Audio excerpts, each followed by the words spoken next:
آپ کال گرل کے حوالے سے آپ کا ایک بڑا ایک انیشیٹو ہے خاص طور پہ لڑکیوں کے لیے کہ آپ کال گرل نہ بنیں, میرے پاس آ جائیں.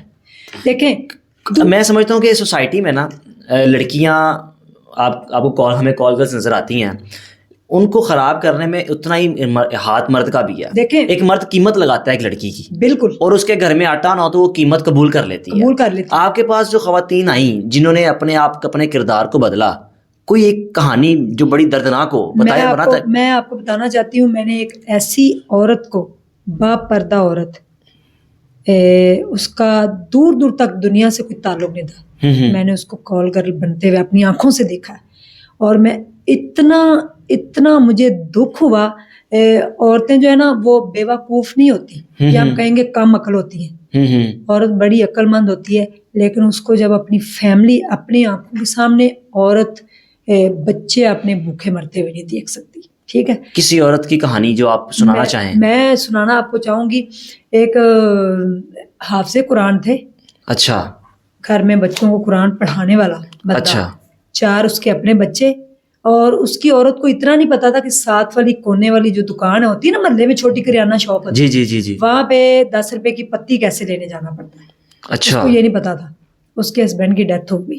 ٹھیک ہے. اچانک سے 4 بچوں کی وہ ماں, پاک پردہ خاتون, لوگ ان کے گھر قرآن پاک پڑھنے جاتے, سب کچھ.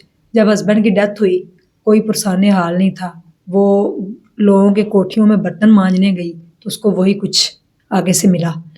وہ کہتی میں نے بڑی بڑی جگہوں پہ میں نے جا کے کام کرنے کی کوشش کی, میں فیکٹریوں میں گئی, میں بڑی جگہوں پہ گئی, لیکن مجھے وہی تھا کہ جو ہے نا مجھے ریلیشن قائم کرنے پڑیں گے تو جبھی تو میں اپنے 4 بچوں کو, اپنی جوان جو بچیاں ہو رہی تھیں ان کو میں کس طرح سے فیس کرتی. میں نے اس کو ایک دن اچانک ہی, میں روڈ پہ جا رہی تھی, میں نے اس کو اس گروپ کے ساتھ دیکھا تو میں شاکڈ ہو گئی. میں رک گئی وہاں پہ. باجی کو تو پتا نہیں چلا کہ میں نے ان کو دیکھ لیا. تو میں نے دیکھا, میں نے کہا باجی یہاں کیا کر رہی ہیں. انہوں نے بایا وغیرہ نہیں پہنا ہوگا اور میک اپ کیا ہوا ہے, اور ان عورتوں کے ساتھ میں نے ان کو دیکھا. اچھا. تو آپ یقین مانیے میرے رونگٹے کھڑے ہو گئے. میں گھر واپس آئی, میں نے پتہ لگایا ان کے گھر کا, میں گھر تک پہنچی. تو میں نے باجی کو آج بھی نہیں پتا کہ عظما کو جو ہے نا میں نے اس طرح, ان کو میں نے اس طرح, عظما نے مجھے دیکھ لیا. میں نے پھر پیغام بھجوایا تو پھر ان کو پتا چلا. وہ بڑا شرمندہ ہوئی ہسبینڈ کے سامنے. اور وجہ یہ اس نے کہا میں اپنے بچوں کو بھوکے مرتے ہوئے کیسے دیکھوں. اور میں نے ان سے کئی بار, اچھا جب انسان گمراہ ہو جاتا ہے نا تو اللہ ہی اس کو ہدایت دے تو آتی. اس لیے اللہ تعالیٰ سے ہمیشہ ہدایت کی دعا مانگنی چاہیے. ہر وقت اللہ سے ہدایت کی دعا مانگے تاکہ آپ دور رہیں ان چیزوں سے. میں نے بڑا کنونس کیا ہے کہ اس کو کسی طریقے, میں خود بھی سامنے نہیں گئی, لوگوں کے تھرو پیغام بھجوائے ہیں کہ پلیز وہ یہ کام چھوڑ دیں, وہ کچھ کریں پلیز. تو انہوں نے تو میری بات نہیں مانی, پتہ نہیں کہاں سے کہاں نکل چکی ہیں. لیکن میں نے ایک ایسی 2 خواتین جو آپ کو میں نے پہلے بتایا تھا, جو کسی ریفرنس سے میرے تک آئی تھی, ان سے میں نے پوچھا تو انہوں نے کہا کہ ایک بیوہ تھی, ایک اس میں ڈائیورس لیڈی تھی. تو جب میں نے ان سے کہا, میں نے کہا آپ کیوں یہ کام کرتی ہیں, وہ کہتی ہیں کہ یہاں تک کہ بعض دفعہ تو رکشے میں ہی لے جایا جاتا ہے ہمیں. یعنی کہ رکشے میں, کسی گاڑی میں, اور اپنی ہوس پوری کرنے کے لیے. یعنی کہ لوگ اپنی 5 منٹ کی 10 منٹ کی ہوس پوری کرنے کے لیے کس حد تک گر جاتے ہیں اور کتنے پیسے. اور یہ بھی میں آپ کو بتاؤں, انہوں نے یہ بھی بتایا کہ عظما باجی ایک بندہ ہمارے ساتھ جو بکنگ کر کے لے کے جاتا ہے 1500 میں یا 800 میں 700 میں, تو وہاں جا کے 4 بندے ہوتے ہیں. تو یہ بڑا تکلیف دہ جو ہے وہ مرحلہ. اور وہ بیچاری بے بس ہو کے اس کو ان کی رضامندی ظاہر ان کو کرنا پڑتا ہے, اس کو کرنا پڑتا ہے. اور پھر آگے ایک جو بچہ اس کا مدر فیڈ پہ تھا, پھر آگے اس بچے کو دودھ پلانا. تو جب میں نے یہ سنا تو پھر بے شمار ہماری سوسائٹی میں درجنوں خواتین ایسی بیچاری کر رہی ہوں گی اپنی. تو انہوں نے پھر دونوں نے میری بات مانی. میں نے کہا 6 ماہ آپ کے گھر کا کرایہ, آپ کے بچوں کا راشن میرے ذمہ ہے, پلیز آپ ایک دفعہ آئیں, آپ کو پردہ دیا جائے گا, آپ کی کبھی بات بھی نہیں کی جائے گی, آپ کو سامنے نہیں لایا جائے گا. اب میں یہاں پہ بات کر رہی ہوں, کسی کو تو نہیں پتا وہ عورتیں کون ہیں, لیکن آج وہ راہ راست پہ ہیں. آج انہوں نے یہاں 6 ماہ سلائی سیکھی, سیکھ کے آج وہ اپنے گھر میں جو ہے نا وہ بیٹھ کے تو عزت کے ساتھ جو ہے وہ روزی کما رہی ہیں الحمدللہ. تو دیکھیں ہاں, وہ اپنے یعنی کہ عزت سے اپنے گھر میں بیٹھ کے روزی کما رہی ہیں, اور ان کا ہم نے کرایہ بھرا. میں ایسی بے شمار بیوہ اور ڈائیورس لیڈی کی خدمت کرنا چاہتی ہوں. اگر کوئی چاہتا ہے, میں کہتی ہوں فری لانسنگ سیکھ لیں, مارکیٹنگ, ڈیجیٹل مارکیٹنگ سیکھ لیں, آپ سلائی سیکھ لیں, آپ بیوٹیشن کا سیکھ لیں, آپ کوئی بھی ہنر آپ سیکھ لیں. آپ کال گرل بننے سے بہتر ہے کسی سڑک کے اوپر جھاڑو پھیر لیں, اسکول کی صفائی کر لیں, ماسی میری طرح بن جائیں. بالکل صحیح بات ہے, لیکن محنت کر لیں. تو محنت میں جو ہے نا وہ کبھی آپ کی رائے گاہ نہیں جائے گی. آج وہ عزت سے اپنے بچوں کے ساتھ ہیں اور فخر سے ان کا سر بلند ہے, اور اللہ نے بھی ان کو معاف کر دیا. ہم کون ہوتے ہیں کہ اللہ نے اس کو معاف نہیں کر دیا؟ بے شک بے شک. اللہ تو چاہتا ہے کہ اللہ جو ہے نا وہ ایسے ہمارے درمیان, ہماری شار آ گئی ہے, شارک سے بھی قریب ہے. صرف آپ نے کہنا ہے اللہ مجھے ہدایت دے, میرے لیے رستہ کھول دے. اللہ نے کہا میرے بندے نے مجھے پکارا ہے. 70 مرتبہ اللہ جو ہے بندے کی طرف آتا ہے. 70 ماؤں سے زیادہ پیار کرنے والا کبھی چاہے گا کہ ہم کچھ غلط کریں؟ کبھی بھی نہیں. ٹھیک ہے, تو جو کچھ میں نے فیس کیا, جو کچھ میں نے دیکھا, میں نہیں چاہتی کوئی عورتیں دیکھیں. میں عورتوں کے لیے, وومن امپاورمنٹ کے لیے کام کرنا چاہتی ہوں.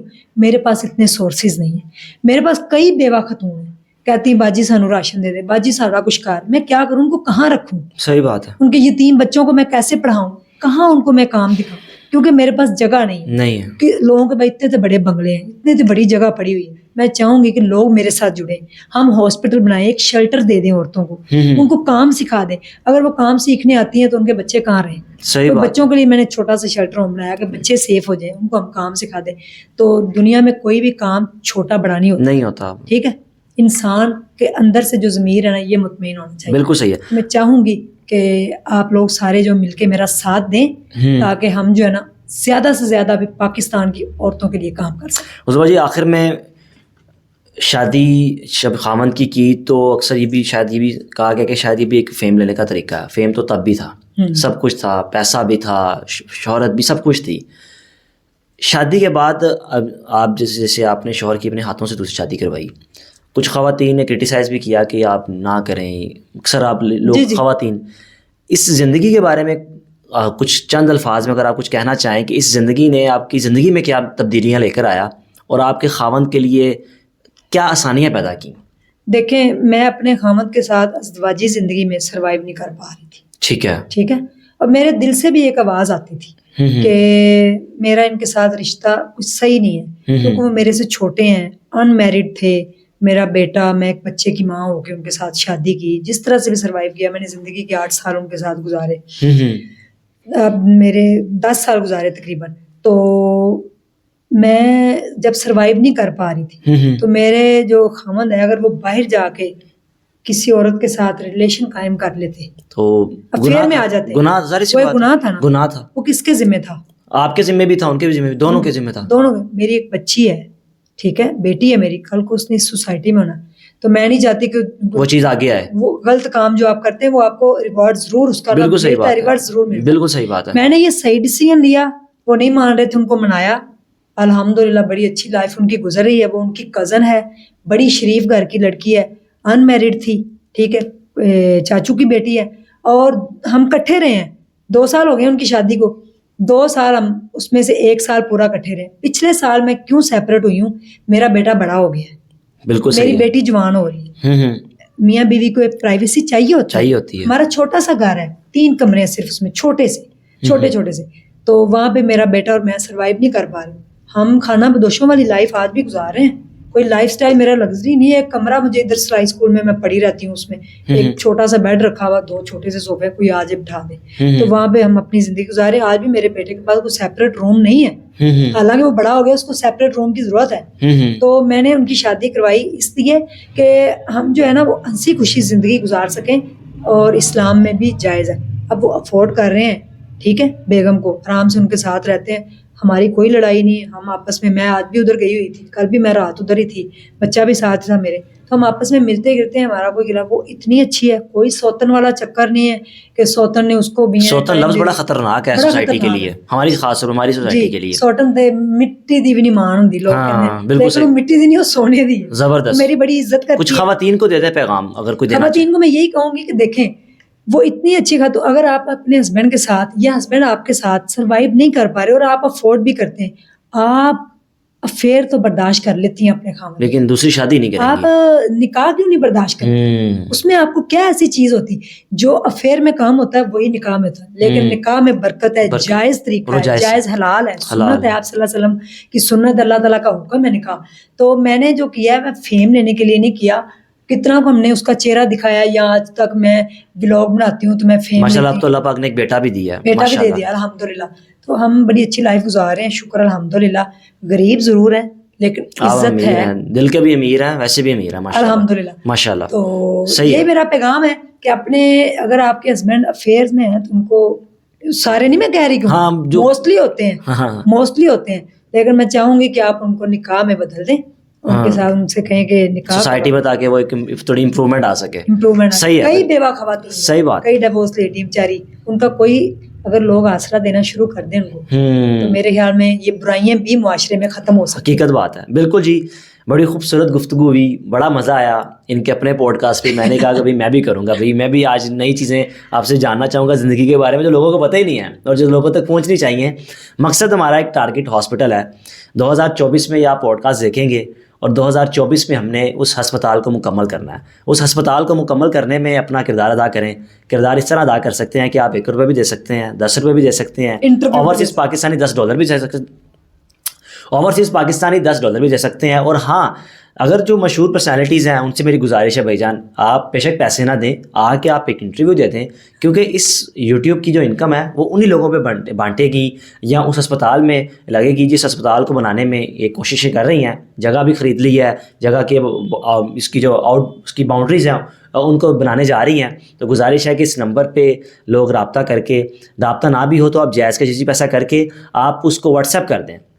جو پیسے آپ سینڈ کریں اپنا نام لکھ کے آپ واٹس ایپ کر دیں، یا آپ اگر ملنا بھی چاہتے ہیں تو عظمیٰ صاحبہ کے گھر تشریف لے آئیں، ان کے آفس تشریف لے آئیں، ان کے آفس میں آ کر بیٹھیں، تفصیلاً گفتگو کریں، کس چیز کی آپ کو انکوائری کرنا چاہیں آپ کر سکتے ہیں. اس کے بعد دل چاہے تو گزارش ہے کہ آپ ڈونیشن دیں. بغیر ظاہر اگر میں اپنی گارنٹی دوں تو میں یہ چاہوں گا کہ آپ کو شاید اس چیز کی انکوائری کی بھی ضرورت نہیں ہے، کیونکہ میں ان کے ساتھ پچھلے 3 سال سے ان ٹچ ہوں اور میری بڑی بہنوں کی طرح. گزارش ہے کہ آپ آئیں اور اس ہسپتال میں اپنا حصہ ڈالیں، تاکہ آنے والی زندگی میں جو اس علاقے میں ارد گرد رہنے والی ہماری بیٹیاں، ہماری بہنیں ہیں، ہماری مائیں ہیں، ان کی زندگیاں بچ سکیں، تاکہ ان کو ہسپتالوں کے لیے لاہور کے لیے کا رخ نہ کرنا پڑے.